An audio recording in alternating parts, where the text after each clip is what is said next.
cold in here, no? How you doing? All right, thanks everybody for coming. Appreciate you guys. It's for me, it's first day of practice is something that I've had marked down on my calendar for some time, and all of a sudden we're here. So it's now it's the second day. So it's an exciting time for our team. We're really getting a feel for each other, and we have a lot of work to do, but it's an exciting group. They work hard. It's been a lot of fun. I'll give a quick update on Derek. Derek got an X-ray today. Really positive news. He's moving in a great direction. He's right on schedule as far as his recovery goes, if not even ahead. So we'll just continue to work. He'll be able to start to progress, to do more on the floor, more on the court, and he's out of the boot, and he's doing great, working his butt off, and can't wait to get him back. But really good news, and we'll continue to monitor him and bring him along, obviously, as fast as we can. We want him back out there, but as safely as possible. There's no rush on our end. We want him to be fully healthy and all the way back before he plays. So I'll answer any questions, anything at all. Can you tell us how the chemistry of this team has come along, what you did during the summer, what you see now that practice has started, everybody's here in the class, and kind of what's the feel of the team? You know, the first thing is the feel off the court and how we get along, and this team gets along in a great way. You know, we have different ages on the team, different backgrounds. You know, we have 4 graduate transfers. You know, we have 7 freshmen. They get along. You wouldn't know who's who. And I think that's the cool part for this group is that chemistry is there. They like one another. We've done some great things off the court. We have our Brotherhood CEO program where, you know, we've put them in positions where they've had to talk to one another and, you know, getting to know about each other in a different way. So I think that set us up well for now as we get on the floor and start developing roles and who can do what and how to play together. That base of a friendship, but also the trust is there. And on the court, to be honest with you, we haven't really had our full group out there. You know, with Derek and you know, Derek's been out the last couple of weeks. He's back and fine, but we've just had some, you know, bumps and bruises, and we've been cautious. So for us, yesterday was, you know, the first time in a couple of weeks we had our whole group out there to get a feel for what it looks like. So that was exciting for me as the coach to get a chance to really see what this team could possibly be. Jon, with that kind of roster turnover, it seems like Jeremy's important, both as a player and as a leader, to kind of get this group to cohere is enormously important. You talk about where his game is right now and where his leadership skills are right now.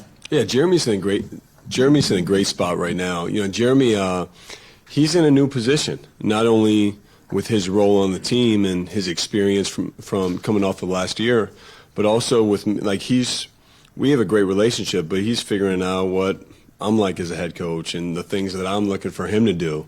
So it's been, hopefully that means it can be exciting because it's not like you're just doing the same thing. It's a different role, and he's in a great job. I think Jeremy's not a guy that necessarily is going to be the loudest on the floor all the time, but he has great experience, and he's been a winner his whole life, so he knows what it takes to win.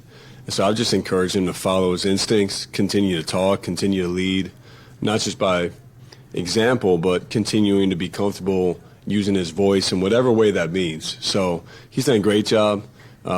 He's in a great spot to really have a heck of a year, and he's going to be our guard, and I'll put him up against any guard in the country. Jon, you mentioned you haven't had necessarily everybody in the fold at the same time, but sort of stylistically, when you see all the pieces that you've had, what are some things that you definitely want to make sure that you incorporate this season, things that you're looking forward to maybe doing a little bit differently from the past couple of years, but just sort of stylistically, generally, when you do have those pieces, how would you like your team? Well, it starts with our defense. You know, we have great athleticism, great length, and to be an elite defensive team that's a goal for us. And we know it's not going to happen overnight, but that's something that's really important. You know, of course, we want to create turnovers and put pressure on the defense. But it really starts with protecting our paint, using our length, and that's something we're really focusing on right now. Now, we've got a long way to go. Trust me, we've got a long way to go to get there. And then, you know, we have a team that can put on the court 3, 4, 5 guys. They all know how to play. They're smart. They can pass, handle, and shoot. And so, really sharing the ball. Just being a team that shares the ball, plays together. It may not be where we have the same leading score every game. It may be where it's somebody different each game. But really, if we're that on the defensive end and then we play the right way and together on offense, that to me is what Duke basketball is all about. You mentioned Derek being maybe ahead of the timeline for his return.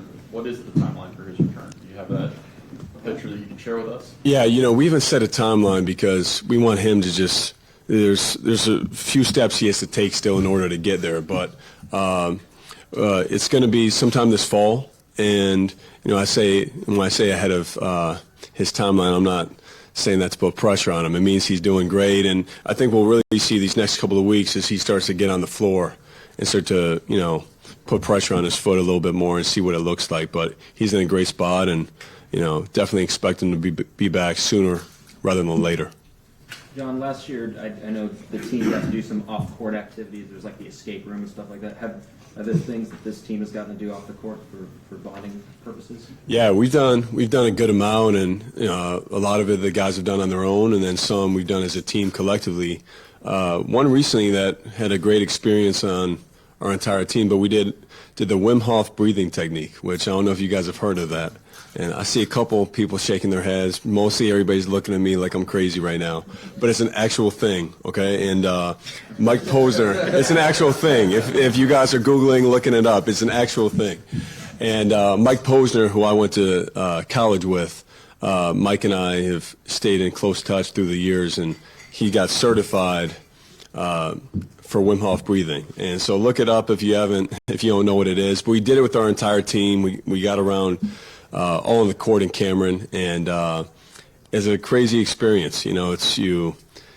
If I tell you how you feel, you guys are going to look at me even more crazy. But it's really purposeful, and it's when you do it with other people, you feel a strong sense of belonging, but also a bond. And that was a special thing that we did. And then through the Brotherhood CO program, we've had a bunch of former managers and different people come speak to our team that has been really helpful just to gain some perspective. Coach, you brought in a lot of young guys, done an amazing job with recruiting. When you have such a stacked young class coming in, why is it important to have veteran leadership and have 4 graduate transfers, guys like Jeremy?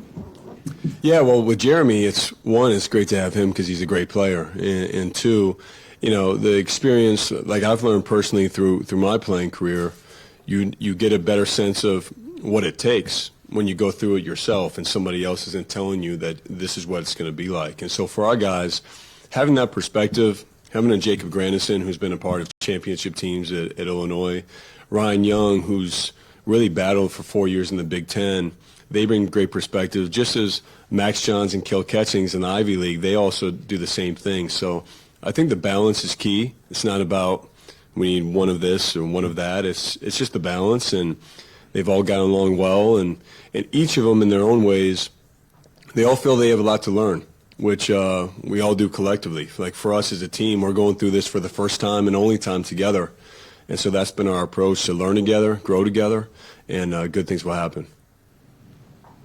Jon, with grad transfers, how much do you want to implement that as a general rule for experience transfers? In a general going forward, I mean.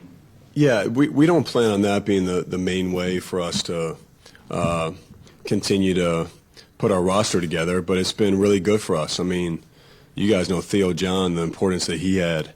Bates Jones, last year's team. We feel Ryan Young and Jacob Grandison will have that same impact on the court for us, and who knows what that looks like even more. But it all depends on what our team looks like, who comes back. There's guys every year that have decisions to make, and we'll help them through those decisions. But the graduate, the transfer, whether it's graduate or not, that's never going to be the main thing that we do, although we'd be foolish not to bring in a good player. Ryan Young is available, Jacob Grandison, absolutely. Those guys have been great for us. You're talking about Grandison a lot. I had the pleasure of covering him at Illinois for the last 2 years. Yeah. And something I always watched was his clutch factor, especially from beyond the perimeter. Is that something you kind of wanted to bring in here and you noticed right away from him? Yeah, he's obviously his ability to stretch the floor is key, but I think his best quality is he's a winner. Like, he knows how to play the game, and he knows how to make others better. You know, he plays at a great pace. He's not about himself. He's not about his statistics. He's about one thing, and that's, did we win or did we not? That's when you have a guy like that and somebody that can also, excuse me, I'm sorry, but somebody else that can defend really multiple positions, and then on the offensive end, he can space, he can drive, and he's a really good passer. I can't say enough about the impact that he's made so far for us. He's been terrific. Hey, Coach, I believe two days ago, Coach Carol Lawson, Duke Women's Basketball, they released a video of her just going over embracing the struggle, not taking the easy way out, going through the hardships. For this year's ball club, what's been your teaching moment for them going forward? Yeah, well, I think we're about to head into, we're going to have a lot of teaching moments going forward, you know, and, you know, I think the biggest thing is for any of our guys, when you get to college and you get to our environment, that you have to change. You know, it can't be where you think you can, you know, do what made you successful in high school. You have to figure out what makes you successful at college, and then obviously if they're fortunate to go to the next level, they have to do the same thing at that at the NBA. But the thing that I've learned is always just to look yourself in the mirror. And, you know, we had our first practice yesterday. Like, I promise you, I went home last night and went through it. Here's what we can do better. Here's what I can do better. And if each of us are doing that and our players are doing that, we'll grow so much. But I think that's the biggest thing. It's just to have always an honest assessment and a reality check for where we are right now, where we're going to get. And again, you're mentioning what Kara said. Kara was talking about it's not linear. Success doesn't happen just where you get better every single day. You have setbacks, you get knocked back, and this year I hope it's smooth sailing and all good. Odds are it's not going to be that way. And so how do you handle that adversity? We've tried to put our team in positions this fall, even in our practices, where we show how we respond to adversity. So that's been something that's important for us. You mentioned at the top that you had the first day of practice written Yeah. in your calendar for a long time. You still pinch yourself and say, man, I'm the head coach at Duke, or have you gotten over that? Is that something, you know, that happened during the summer or when you first got named? I'm used to it now, but it's we've had many workouts already, but I don't know, first official practice, that's a big deal to me. Like, that was something, walking on the floor and, you know, being there with the team, that was a big deal. And so I don't know if I pinched myself or I believed it. I believed it for sure and felt like it was a great day, but I also know that I just focus on the next day, and I know there's a lot of other firsts and hopefully a lot of great ones to come, but for me, I just try to focus on this moment here and now, and yesterday was the first practice, and today's number 2, and it's the same approach for that. John, how often are you seeing Coach K? What kind of conversations are you having? And are they basketball conversations or more puppy conversations? We actually haven't had puppy conversations recently, but I know we have everything. You know, we talk about everything, and I see him. He travels a ton, so I haven't seen him. She saw him yesterday, so I did see him. But we have a great relationship, and we haven't gone into the depth of our team because, frankly, I haven't got into that yet with what we look like and practice and all that. But we have a truly special relationship that's about, we talk as much about how he's doing, you know, how I'm doing, and that's the fun part. It's not about Duke basketball all the time. It's just about life, and I'm sure there'll be plenty of times we do get into that, though. John, you guys got Tyrese about a month ago. Yeah. Now, just in terms of initial impressions of him, what you think he brings to the team, and maybe anything surprising that you guys are seeing up close in person that's even more impressive than you thought it might be. Yeah, well, Tyrese is a really good player. You know, his international experience has really served him well with knowing how to play through contact, knowing how to play with really good pace, and he's somebody that can score it, he can pass it, he can defend, and for us, he's really easy to play with. And so Tyrese has been, a great attitude, easy to coach, off the court, done everything we've asked. It's been great having him. And for someone that missed the summer to get adjusted as quickly as he has is pretty remarkable. And obviously we have big expectations as we move forward. But his ability to make others better while also scoring and doing what he does is a big asset for us that we have to continue to develop and help him come along just to get a feel for the college game. It's just different. And so I think that's the next transition for him, just to understand how the college game is played. John, Lively, how do you think he handled the summer and getting prepped for preseason? Derek has done great. Derek has an amazing attitude. He has an infectious personality. You know, he's one of those guys, when you're in the gym with him, he brings the level of the energy up every single day. He's always talking. He's always same motor. You never have to coach effort with Derek. And of course, he has an incredible amount of potential, you know, with his ability and his athleticism, and then I mentioned his motor. But he's been great. And, you know, Derek, the past couple of weeks, we've been playing it safe with him. He got dinged up and got hit in the calf. But, you know, really, he's getting his flow back offensively. And he's going to be a guy that can impact games maybe without even scoring that much. Now, he may have some big scoring games too, but he impacts the game way more than just scoring. And it's been fun to coach him every single day. He's a guy I love to coach because he's coachable. You can get on him hard. You can tell him the truth right away, and he responds to it and then does it. So he's been great. People are going to compare freshman Derek Lively to sophomore Mark Williams. Is that fair to Derek? Is that a realistic expectation that he can have that kind of impact? You know, they're two different players. You know, they similarities. Hopefully, Derek protects the rim like Mark did, you know, as a sophomore. But you know, they're two different players, even though they're both, you know, they have great size and they're athletic. But I think Derek, for him, he just needs to be him, whatever that means. And if you end up saying he's like a sophomore Mark, that's really good. that'd be great. But different players probably play a little bit of a different style, and just want him to focus on, you know, getting better every single day. Coach, with the NBA considering allowing players to come straight to the NBA out of high school, what kind of challenges do you think that'll present for you guys as you're looking to recruit players who are, you know, freshmen in high school right now? You know, I think the biggest thing I've learned since I've taken, you know, since I've become the head coach in the spring is understanding what real and what isn't, and not overreacting to things. And like, that rule could change tomorrow, and that rule could change 2 years from now, or could never change. It's you know, there are other things along the way, whether you talk about NIL, whether you talk about the transfer rule. But we try to just focus on obviously being prepared for either one. Like, we feel Duke basketball and the way we've recruited and the way we will continue to, we'll be in a good position, but not try to jump the gun where anticipating something, because next thing you know, something else changes. And just try to stay the course of what we know is real and what we know for sure is happening. And I know obviously reports get put out there, and we're aware of all of them, and we do our homework, and we make sure we're informed as much as we possibly can be. But I also think it's important not to overreact and jump the gun about how we're recruiting or how we're handling something based on something that may happen at this time or may not happen. Has the recruiting pitch changed at all now that you've taken over as head coach?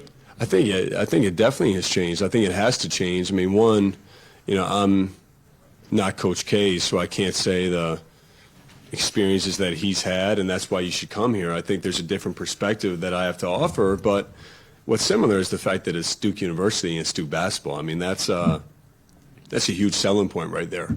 And our strategy, I would say, has changed just because the landscape has changed. And so, you know, like in our class, you know, Derek and these guys and Derek and Kyle and all them, we really identified them and went after them with no backups. And we felt like they belonged here. Unfortunately, they felt the same way, and they're here. And we'll still do that with the guys that we really know early on. But there's way more influx of guys that can go the professional route. There's reclassification that happens way more. And so understanding we have to have a wider scope, at least in the beginning, I think is key. But the message is always going to be authentic to what Duke is about, what I'm about as a person, as a coach, and what our staff is about, and that part won't change. With Tyrese, with so much of his recruitment being watching videos from overseas, the pandemic, all that kind of stuff, what have you learned about him since he's been on campus and you've been able to watch him play in person a lot? What do you know about now that you maybe didn't know before? He's stronger in person than he looks on film, and Tyrese is one, he's worked on his body a lot, but then two, he really knows how to use his body, and that's a skill that's hard to pick up on. And he's tough. You can't tell in person, you can't tell on film, how does a person, talk, or how do they, use their body all the time. And he still can talk more, by the way. That for me is something he can definitely do. But just his feel and his attention to detail on any play, it could be offensively or defensively. He has a high understanding of how to play the game, and I knew that, but it showed up even at a different level in person. You've talked a lot about chemistry on the team. With new hires on the coaching staff, how's chemistry looking there? Yeah, it's been great. Yeah, the staff has been great. And, for all of us, we have to, I mentioned, yesterday for us, we have a lot of newness with our players. So a drill that you could just call out in the past and then we just do it, that's not happening. We have to re-explain anything we want to do. It's the same thing for our staff, where we're spending more time in our coaches' meetings just, talking about each drill, and is this the way we want it set up, and what's the intention, what's the purpose. And so it's kind of exciting at the same time, because you can make it whatever you want to make it.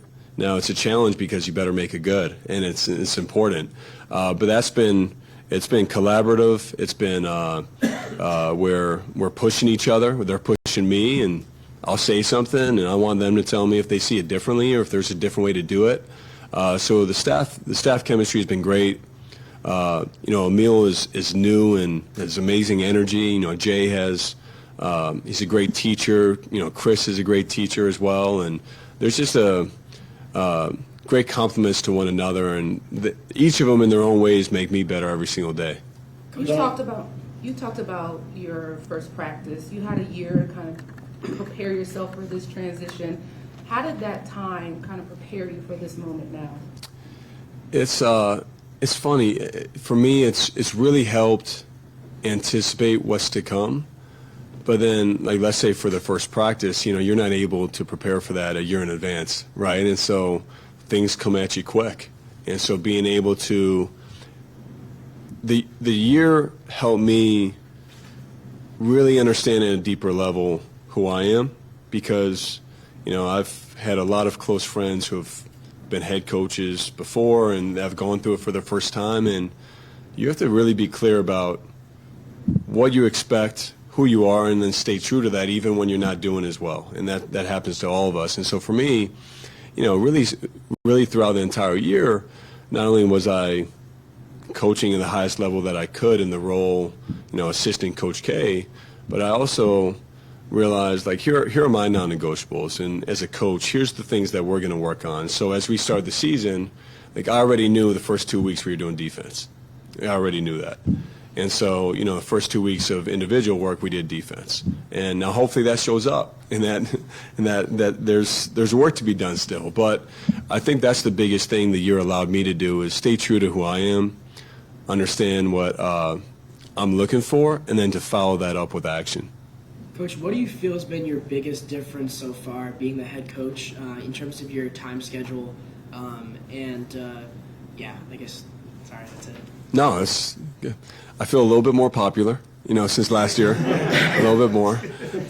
Mostly that's good. Some of it's, I'm okay not being as popular. But you have to be really just selfish, I think is a good way to put it, for your time. And, then the time still I want to spend with my kids and my family. And hopefully they say I'm still as fun as I was before, but it's obviously more time planning practices and all the things that come with it. But it's a blessing. I think I've handled it really well, but obviously it's only going to get busier from here. So I'll take it for whatever that means. You mentioned wanting to find yourself and recognizing who you are. You kind of adopted some kind of message or mantra that you have to remind yourself of every day, or maybe something for the team? You know, there's something for the team. I'd rather keep that private, you know, right now. But, you know, the biggest thing that I've emphasized for our staff and for our players is just to be in this together.